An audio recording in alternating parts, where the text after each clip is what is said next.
We interview some of the great thought leaders and faith leaders from around the world.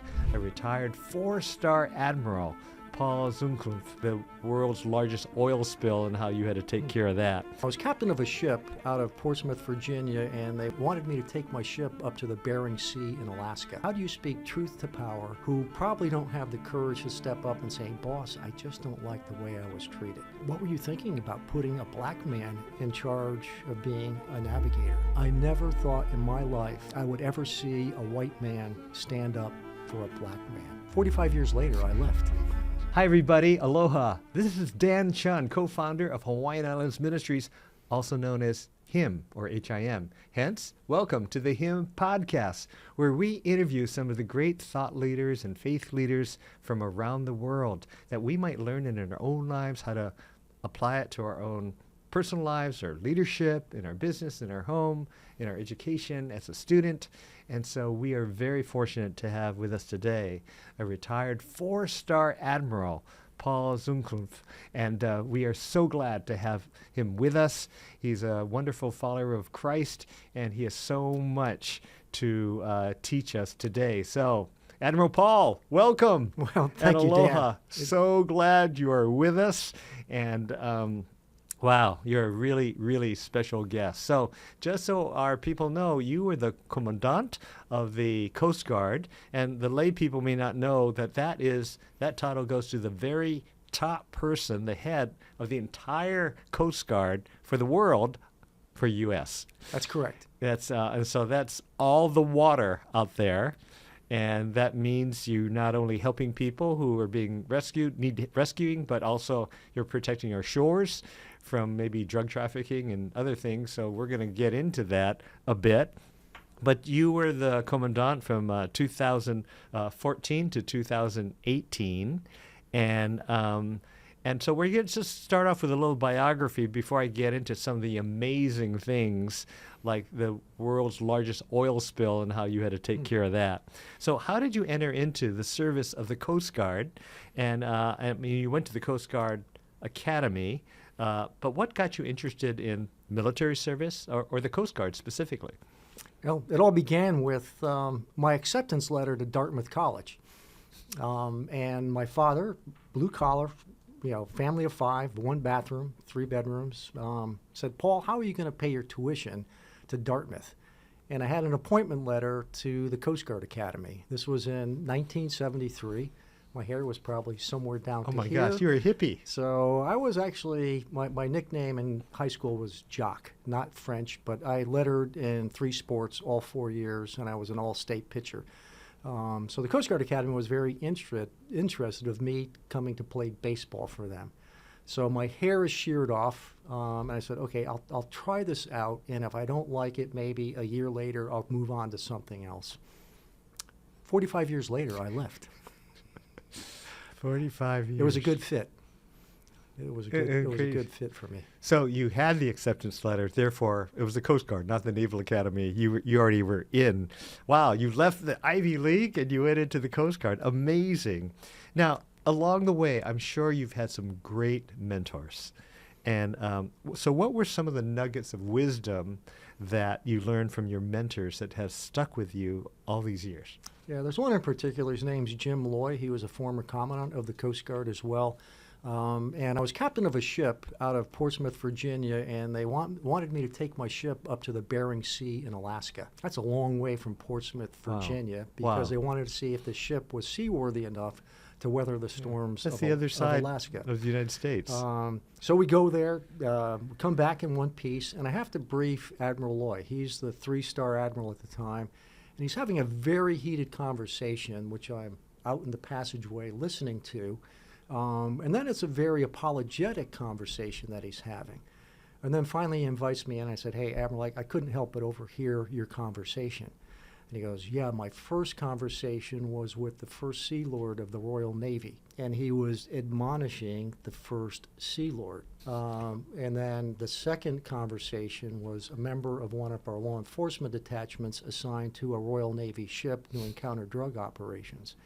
But apparently the team leader, the Coast Guard member, was African American, and the captain of the ship, when they mustered, he called him Darky. And then when the second Sea Lord came to visit the ship, they said, "Oh, I see the Coast Guard sent us a darky." Oh, not cool. And so Admiral Loy read them the Riot Act about treating people with dignity and respect. But then he stepped off and he apologized to an E6 in the Coast Guard. He goes, I take full responsibility for the way you were treated. And that really resonated with me as how do you speak truth to power, and then at the same time, how do you truly be a servant leader in looking out for those who probably don't have the courage to step up and say, "Hey, boss, I just don't like the way I was treated."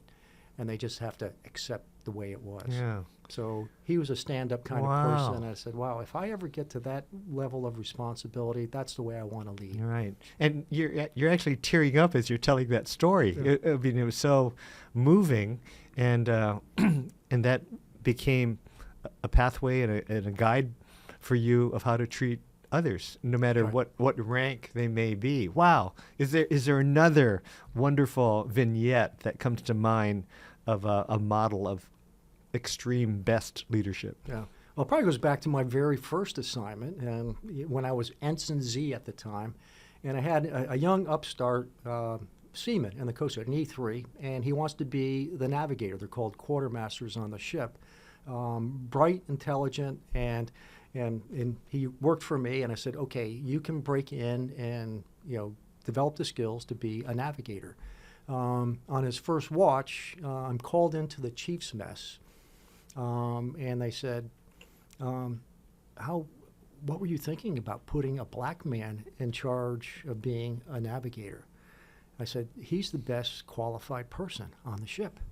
And so normally, as an ensign, you back away from the chiefs, but in this case, I stood my ground. As I was leaving the ship, and then I went on to command a patrol boat, but as I'm leaving, we call this guy Pops. And Pops had the quarterdeck watch as I'm walking off the ship, and he says, Ensign Z, I never thought in my life I would ever see a white man stand up for a black man. Wow. You have changed my life in ways that you'll never know. And I never knew what he was thinking. I grew up in a pretty much predominantly white neighborhood school, but what always was, how did Jesus treat others? How did he treat those who were less fortunate? And so I think my faith base just said, hey, I'm not gonna tolerate this. Wow. From an early time in your career, you were really a defender of people, whether it's race, and I'm presuming whether it's gender or economic status or where they came from. And you were probably at a time when you first started out, maybe there weren't many women admirals or captains. Zero. None. Maybe captains or none? Women had just started going to sea the first year that I came out of the Coast Guard Academy. Wow. Yeah. Yeah. So you probably had some times where you defended them too and promoted them as admiral. Yeah. Is that not true? And when I went to the academy, there were roughly 420 of us. 2 were minorities. Amazing. And it makes you, reflect that you were given opportunities that not everyone at that time had. And you might say, okay, well, I did it through hard work. Well, there are other hardworking people out there. So, given this tremendous opportunity, how do you best leverage that later on in life? Wow. On the opposite side, when I first became a newscaster back between 72 and 75, I was the only non-white on camera. But I saw that in a special way. That's an opportunity not everybody has. So there was also don't mess up. The pressure's on. It is. Yeah. Exactly. Yeah. So when there was extreme stress and pressure, what did you learn as a leader and that you would want to pass on to other leaders when you're under that kind of incredible stress? Yeah. You go to your quiet space. I think the biggest enemy it's called the amygdala. It's it's in the brainstem. It's that flight or fight syndrome that kicks in, and what it does, it shuts down the prefrontal cortex of your brain. I don't mean to be giving a lesson in physiology here, but how do you channel, negative inputs and not let your amygdala take over, and then how do you process those? And it might be a verbal attack. And I had verbal attacks galore when I was leading the largest oil spill down in the Gulf of Mexico during Deepwater Horizon. And I realized that people just wanted to vent. And then if nothing else, you just acknowledge their pain. I said, I can see that you're really upset. What can I do to make your situation better? Rather than try to one-up somebody. You didn't take it personally. Just try not to take it personally. And I'm sure you've been in those situations as well. As a pastor, there are probably more times or a few times when people just call you and say, Dan, I'm just having the best day of my life ever. And I just want to pour out the blessings that I have had. Usually it's the other side. And so how do you channel these inputs and turn it into something in a positive light? Wow. Now let's talk about that famous oil spill. Before you were Commandant of the U.S. Coast Guard, you were named in 2010 the Federal On-Scene Coordinator to respond and take care of a huge oil spill, which I think today called the Deepwater Horizon spill of national significance. It was the largest oil spill in our U.S. history. I don't know, maybe the world, but U.S. history at least. And you were in command when that happened. And so what happened, and when it happened, what was your emotional and leadership response? And maybe we need to describe what was the Deepwater Horizon incident. Yeah, so this was an oil, a drilling rig that exploded, killed 11 members on the rig, but the wellhead is over a mile under the ocean. And when it exploded, now this well is spewing oil uninterrupted for 87 consecutive days. So each and every day you have a major oil spill. In the Gulf of Mexico? In the Gulf of Mexico, about 90 miles south of Louisiana. So it's not immediately available, but now the plume is stretched from Texas all the way to the Florida Panhandle. What you see anytime there's a major event, when you look at what happened in Trinity, Texas, with the flooding of the Guadalupe River, these events immediately take on a political overlay, and there's blame fixing. And so I realized, I know how to deal with an oil spill, but at the same time, how do I deal with this blame fixing? And it kind of goes back to that same, taking negative inputs and turning it into a positive. Louisiana, you have parish presidents.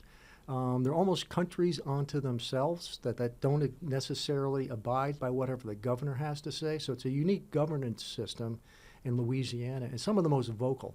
And they were very vocal during Katrina as well.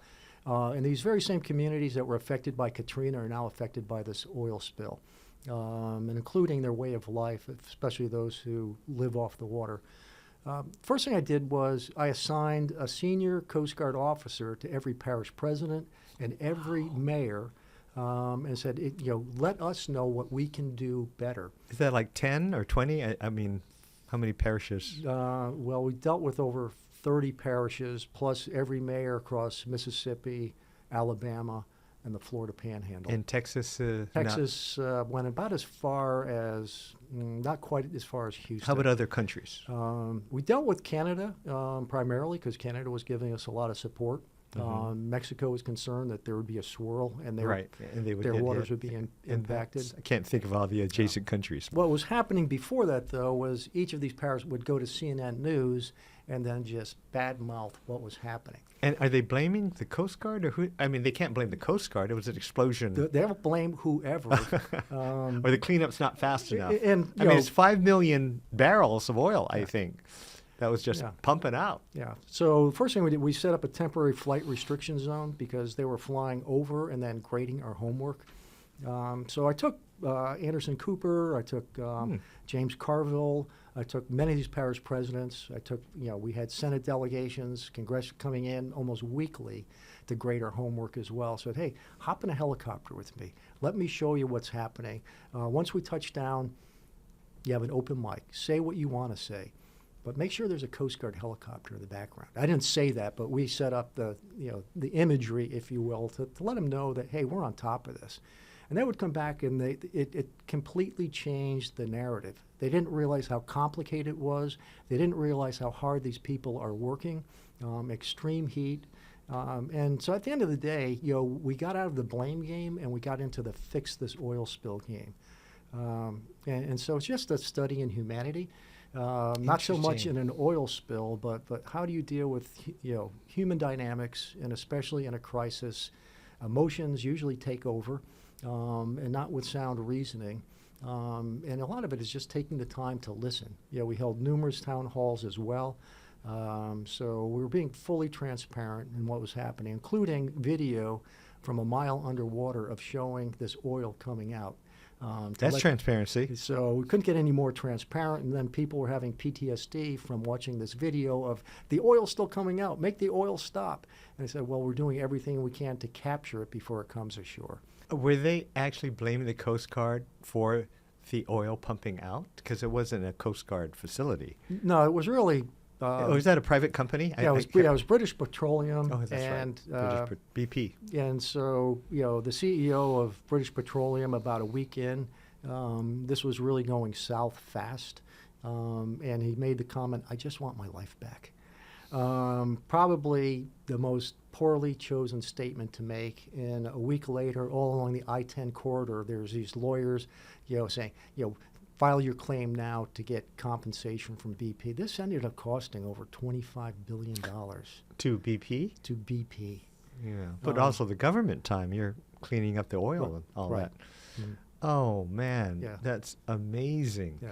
And it lasted 87 days, you said. Right. And that's basically collaring the oil, but do you filter the ocean water to get it out, or? Yeah, so you skim it, you filter it, and that's when the oil stopped, but you still have all this oil out in the Gulf of Mexico that's yet to be recovered. And then the scientific study of how far in the water column did this oil penetrate? Is it going to be harmful to fish stocks? And obviously, marine life is a huge devastated. Issue. Right? So birds and fish, so right? We had about 120 members of the National Science Foundation come under NOAA, yet I'm in charge of them. Yeah, so I have 120 PhDs, but at the end of the day, I've got to make the call of saying how clean is clean. At what point do we do more intrusive recovery that's more harmful to the environment than it is beneficial? And that's just one project. I mean, you're in charge of the whole world, right? And just to give people a sense of the immense capacity of the Coast Guard, depending what I read on the internet, you had 42,000 active duty under you, 7,800 reserve, 8,300 civilian, 31,000 volunteer auxiliaries. Is that in the ballpark? Yeah, that was for that. For this oil spill alone, we had about 68,000 people, 6,000 ships.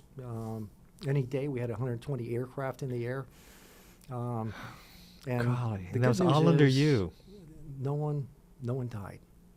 Yeah, praise God for that. Safety was job one. But little things, you have all this contaminated debris at the end of the day. And the first question I was asking the contractors, well, where are you taking this?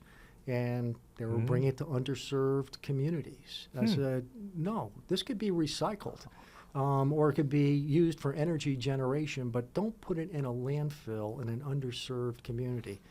In fact, I think it's the Chevy Colt, or there's a vehicle out there right now whose bumpers are made out of recycled oil spill containment. It's not contaminated, but we're very mindful of, the second order environmental impacts of all this environmental waste, if you will, and let's make better use of it.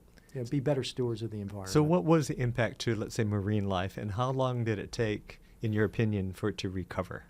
It recovered rather quickly. Really? And the reason it recovered is there's been natural seepage of oil in the Gulf of Mexico going all the way back to the years of the early explorers. DeSoto and others would careen their ships on the shores of Texas and scoop up tar, and it would keep the wood borers out of their wooden ships. So because you have all this natural seepage, there's microbes that feed on that.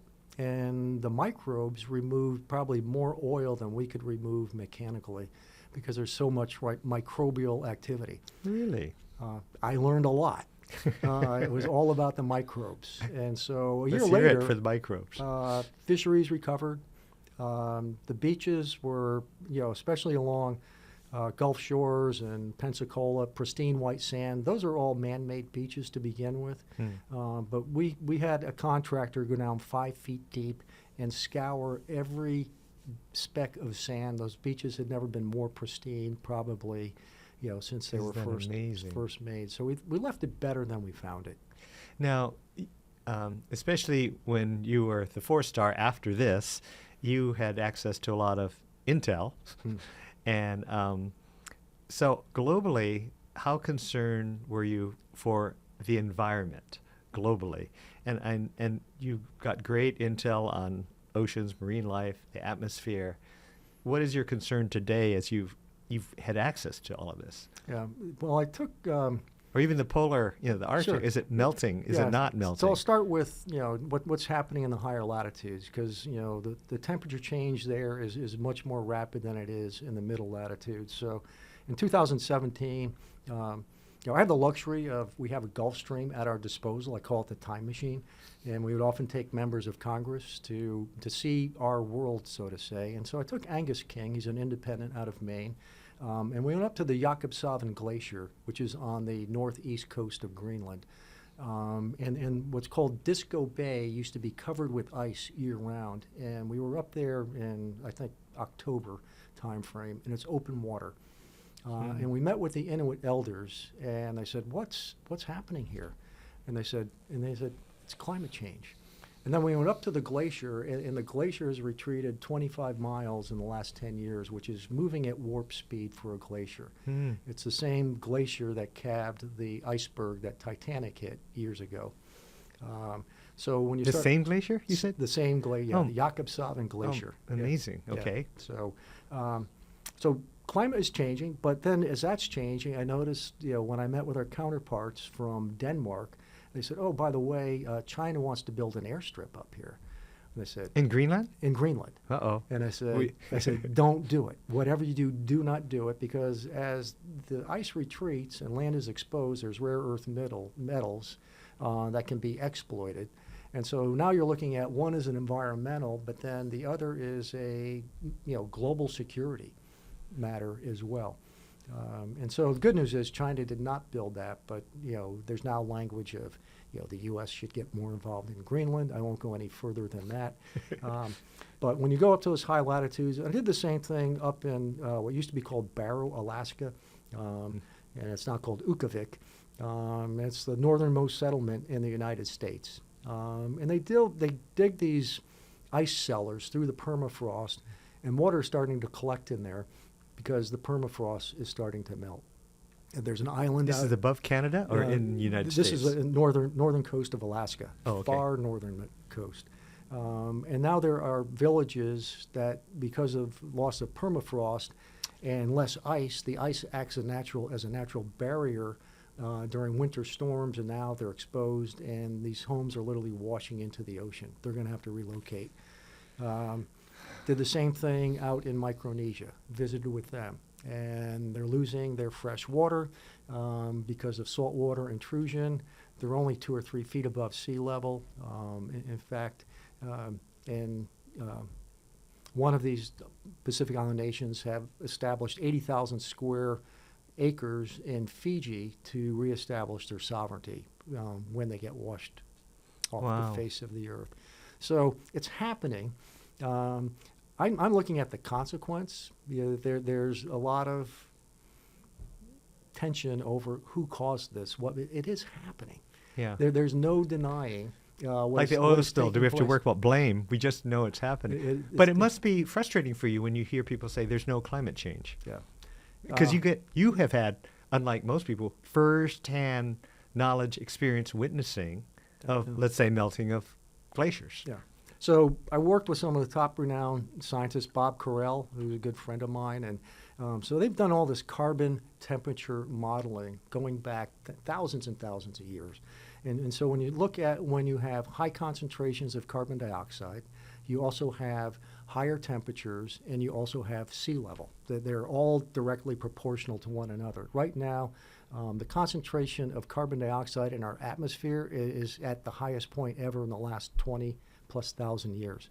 And it's a gradual, if you ever heard of the boiling water with the frog. Yes. Okay, so the kettle is heating up. With that, temperatures rise. With that, ice fields melt. sea level rises, and sea level is going to rise just with rising temperature. Water expands. It could be as early as the end of this century, where you see up to a 3-foot rise in sea level. 3 foot people high. say, High. well, what's 3 feet? Well, put a storm surge on top of that. It has Yeah, and we major just had a consequences. tsunami warning. Yeah. Yeah, and again, for those of you who don't know, the frog in the kettle, as it gets from warm to boiling, the frog doesn't realize it. It's too late. And that's a climate change issue. And you're seeing that with insurance policies. Oh yeah, Coastal households are becoming almost uninsurable. yeah, Or at great cost. right. So we've got to do some change in lifestyle and how we do business, and nobody seems to have the answer. It was willing to have an answer on that. So on that whole thing, because climate change became such a red herring in Washington, D.C., I would just say, hey, there's a lot more water where there used to be ice. If you want to come up and on one of our C-130s, you're going to see open water that used to be ice. And we have satellite imagery that can go back to 1976 to present day and show record recedence of sea ice and say, there's just a lot more water out there. Yeah. And when there was ice out there, it would reflect heat, but water absorbs it. And so there's a feedback loop. And so I try to keep it in Very simple. simplistic terms, Yeah. and people then understand, goes, wow, that's a lot of open water. Now, did we have a concern at one time that we may not have enough icebreakers, and why are they important? Well, I think right now they're important just because China's got 3, Russia's got about 20. Russia's claimed the North Pole. It could be as sea ice retreats, there could be, instead of the Suez Canal, what's called the Northern Sea Route. How many icebreakers do we have? We have 3. So, and Russia has 20. 20. So we're a little outnumbered. Several of those are nuclear. Mhm. But Russia's made, claims of international waters, much of what we're seeing in the South China Sea, of any ship that transits through there that needs to get Russia's permission. And they made the pathway. And, it's a natural pathway that's Oh, it's a opening up. natural- okay. And so they're just by virtue of geography, it's in closest proximity to Russia, but it's recognized as an international strait. So that is a concern for national security. Wow. So Because they're having more control Right. over that area. Yeah. On both sides, top and bottom yeah. of the Earth? So on the bottom we have Antarctica. So the Arctic is pretty much an ocean. Antarctica, a continent. And there's a treaty that's signed by a number of nations for scientific research in Antarctica. We're concerned that some nations might see an opportunity to exploit some of the natural resources that are in Antarctica, especially as sea ice retreats. But there's one glacier down there, the Thwaites Glacier, and if that breaks off, melts, we're talking a 5-6 foot rise in sea level that could happen within the next 50 years. So a lot of attention is being paid to what's happening in Antarctica. What we don't see is what's melting underneath the ice, and so that could be, that could be a. What's melting underneath the ice? So we have warm seawater that's eroding Right. underneath the ice fields, and it's eating away at that. And then you have a major collapse, and you're talking collapses the size of the state of Delaware. Ice that's over a mile thick. It's a And lot then of, they're floating towards us or then somewhere. they're floating, they're melting, and then obviously And raising the sea level. raising Wow. the sea level. Again, I mentioned you have had, maybe have, a lot of access to intel. And so you're at the top level. I've always wondered, A, is there a Area 51? And B, do you think there are aliens? This is totally different cosmic. We're not talking about oceans now, but above the oceans. Yeah. That was never part of our briefings. Okay. That's come I out. thought here I'd later. ask. I Yeah. just thought it'd be fun. So if we can switch gears, how did you become a follower of Christ? Yeah, well, Dan, it probably goes back to my upbringing, I think, for many of us. I was an altar boy in an Episcopal church. It wasn't a choice of going to church or not. It was a given. Every Sunday, you go to church. So you develop life habits at an early age. It's almost like learning a language. Instead, this is the language of agape. What really hit me was at the Coast Guard Academy. It was at my second year. I was a member of the Fellowship of Christian Athletes. My roommate was a top cross-country runner, and he developed arthritis in his hip. And there was no surgical intervention that would cure this arthritis that he had. And so a group of us prayed over him as he was getting ready to be released from the Coast Guard Academy due to a physical disability. And a week later, he fully recovered. He got healed. God healed him. There is no medical explanation of how Art Halverson was his name, how he was healed of arthritis, other than the grace of God.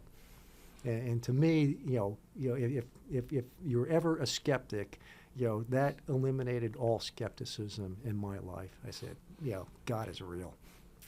And again, if I may say, Admiral Paul, you're tearing up. It's just a poignant time of faith of God's love for someone. And God is real and miracles do happen. It's just not intellectual.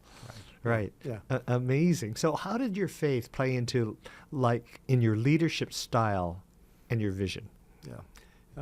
Well, first of all, I would have, when I was the Commandant of the Coast Guard, and even as a 3-star, we have a chaplain assigned, chaplain of the Coast Guard, senior chaplain when I'm head of the Pacific, and I would have them check in with me on a weekly basis. Only by the grace of God, I had 10 ranks in my career, and in all but 2 of those, I was the boss. And so when you're the boss, you don't have a peer. Mm-hmm. It's probably much like being a senior pastor. I know how that feels. You have to be lonely. A little bit aloof, because at the end of the day, you have full responsibility. You can't be best friends. You have to be, again, somewhat aloof. And so, besides my spouse, I had God, and I had my faith, to turn to. Otherwise, you can get pretty lonely at the top, so to say. But God was always with me. Whenever I had to make tough decisions, I would pray over it. The toughest decisions I ever had to make was when I had to fire somebody. Yeah, because that's bread on the table and for the family. We have standard operating procedures of how to drive ships, fly helicopter, you name it. But when it comes to making people decisions, that's when I would turn to God the most and say, help me on this one. Yeah, I would always say in the pastorate, that the personnel issues were always the toughest. Yeah. It wasn't budgets or things like Right. that. And you had mentioned the phrase servant leadership earlier in our interview. How did that apply to your understanding of Jesus and how you treated men and women in your command? Yeah. First is one, you want to be approachable as a servant leader. You want to put others, before you. And how do you do that? It starts with humility. I would surround myself, with the people that I would pick to be my, first tier leaders. And I would say, I'm going to make mistakes. The one thing I don't want to ever hear you say is, what interests me fascinates you. I don't want to hear that.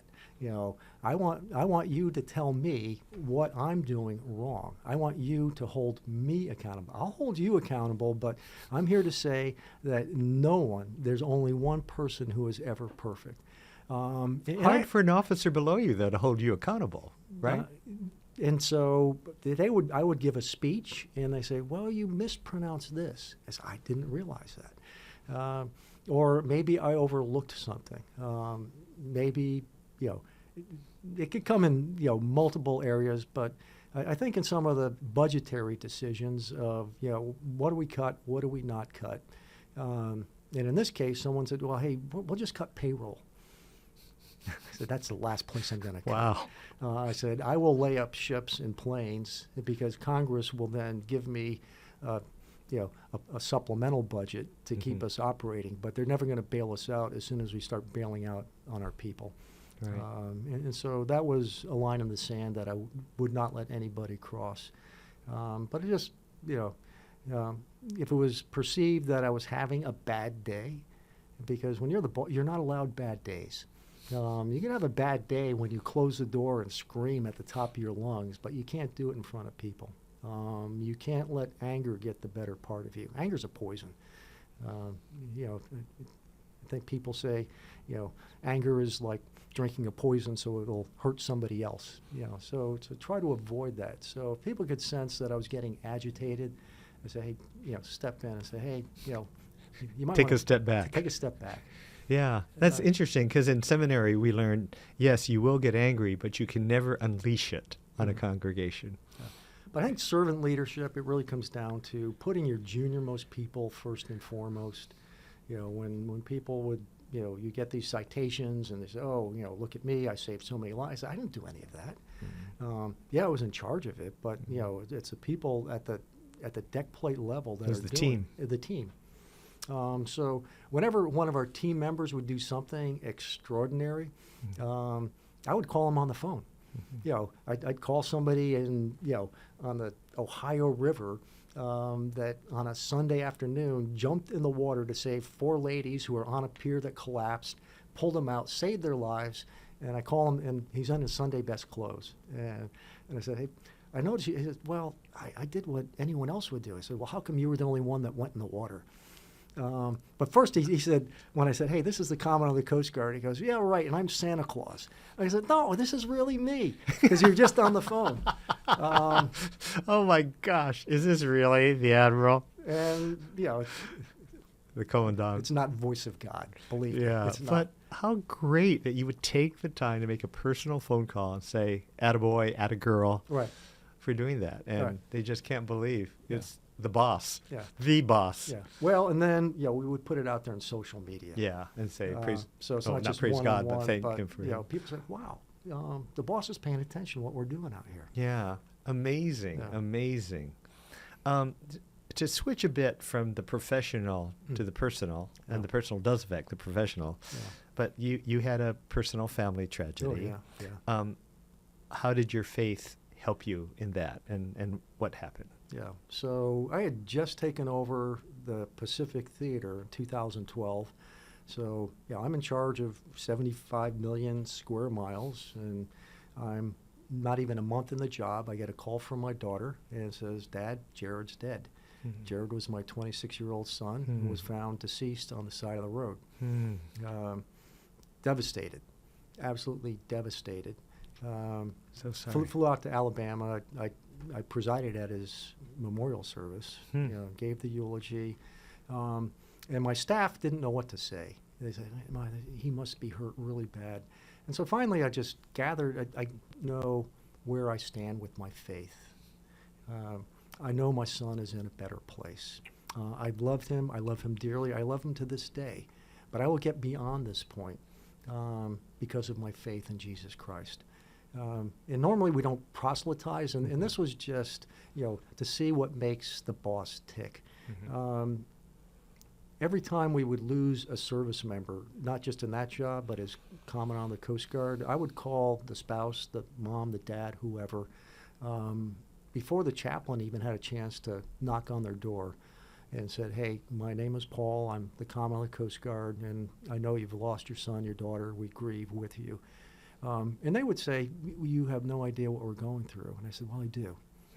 And so I would tell, Jared was my son. And so it was an opportunity to tell his story. And how do you conquer grief?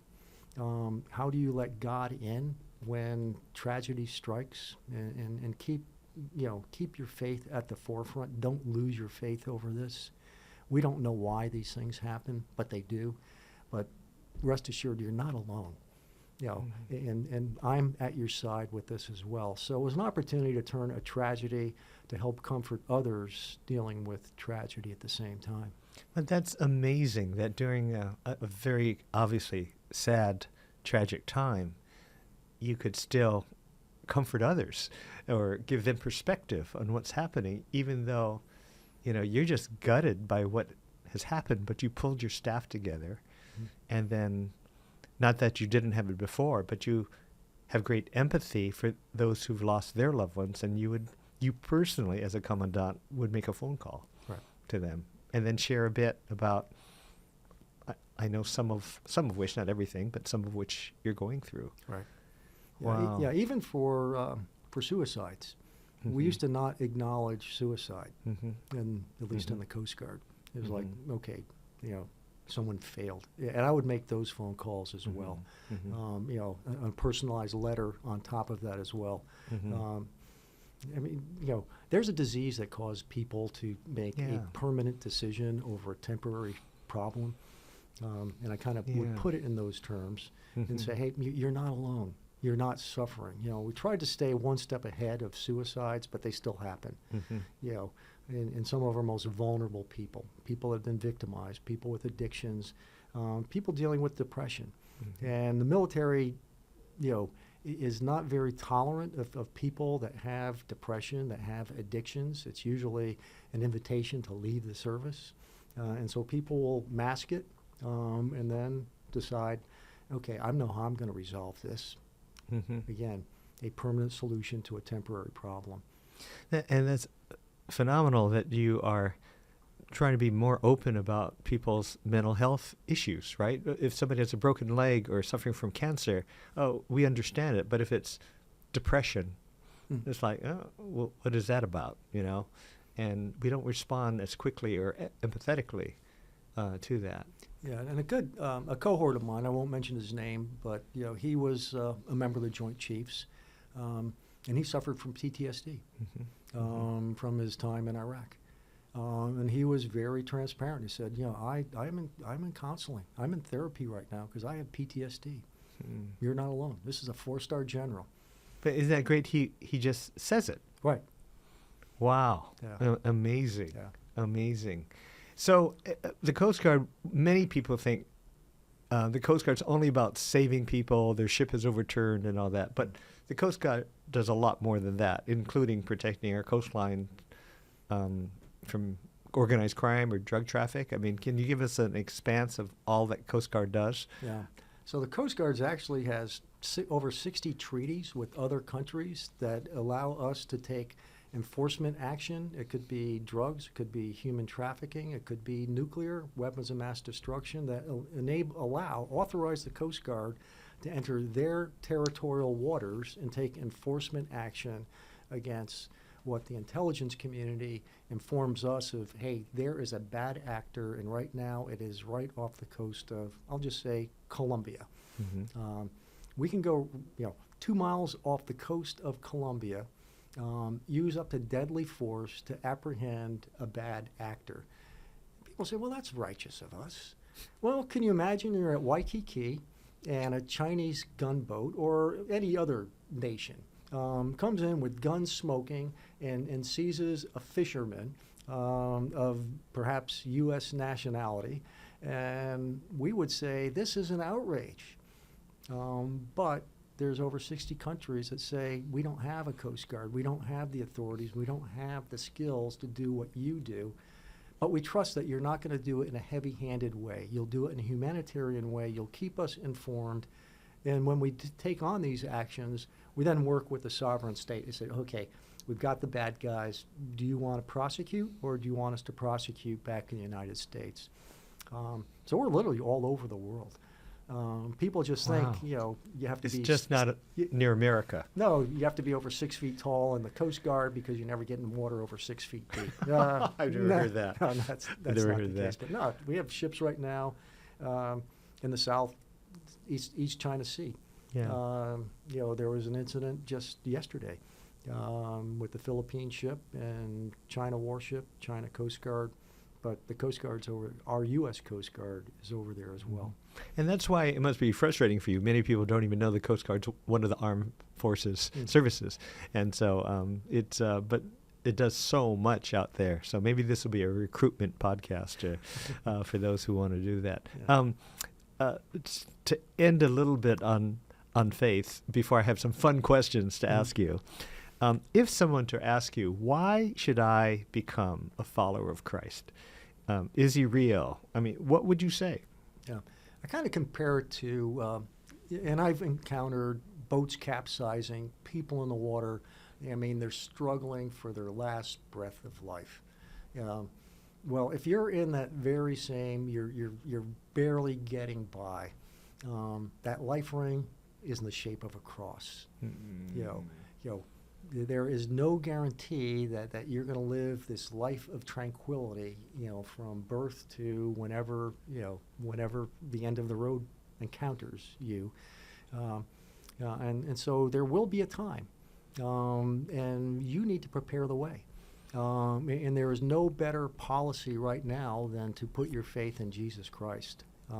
It's the best insurance policy out there to deal with tragedy. Well, it's so incredible, Paul, that you have really lived out your faith, whether professionally, in the service, in your family, how you've dealt with personal tragedy, and how at the right, appropriate time you'll speak about your faith. You're also somebody heavily involved in a local church, and you're a leader, an elder of that church, and you really live it out. You walk the talk, and that's so incredible. So we're going to end with just some fun things because I want the viewers to get to know the guests. Okay. And you may or may not have ever watched Stephen Colbert, and he has the questionnaire to all his guests. And so I thought it'd be fun to do an adapted version of that, so they could, our viewers could really get to know you before we sign off. Okay, so here's some rapid fire questions. Are you ready?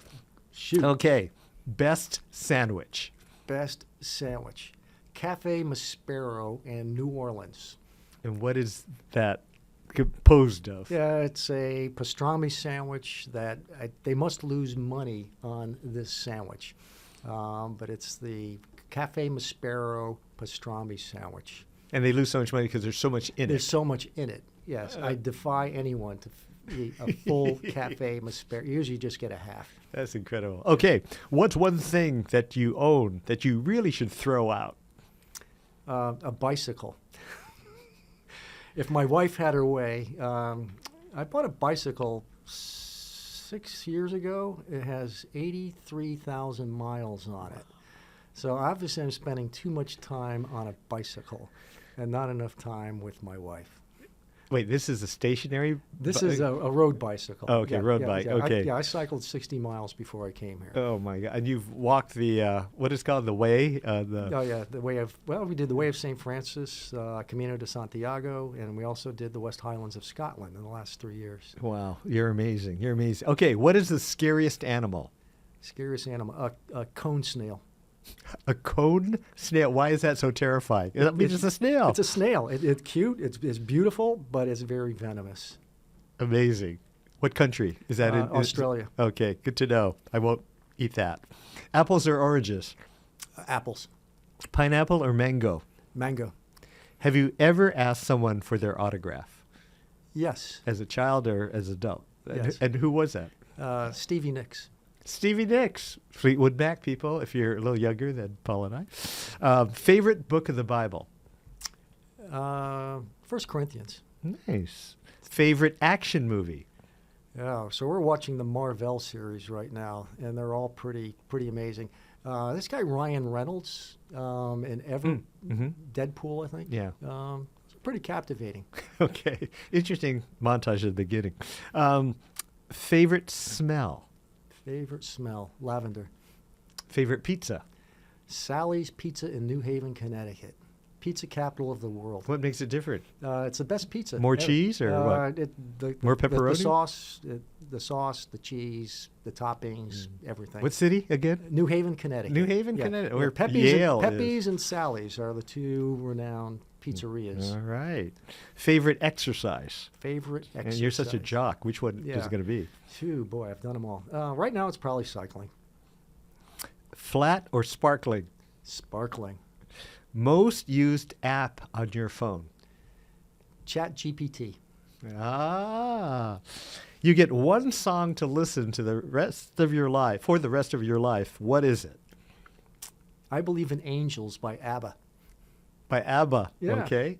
Well, I got to listen to that. I'm not sure if I know that song. Even though they're not, I think they're secular, but it's a very soothing song. Super. Yeah. Okay. And then finally, describe the rest of your life in 5 words. Compassionate, available, faithful, trustworthy, loving. Wow. Amen. This is like one of my favorite interviews we've had. Thank you so much, Paul, for being so transparent and so much. You're a great teacher on leadership and living the life with Jesus. And so thank you so much. And you've been a real blessing on this podcast. Oh, thank and you, now Dan. we've got to know you better with these 15 questions. So, and to you viewers, again, thank you for joining us. And I hope you subscribe or follow if you don't already. And if you want to keep this sustainable, you might want to go to the HIM website and click donate to this. So again, thank you all for coming. God bless you all and have a great day. Aloha.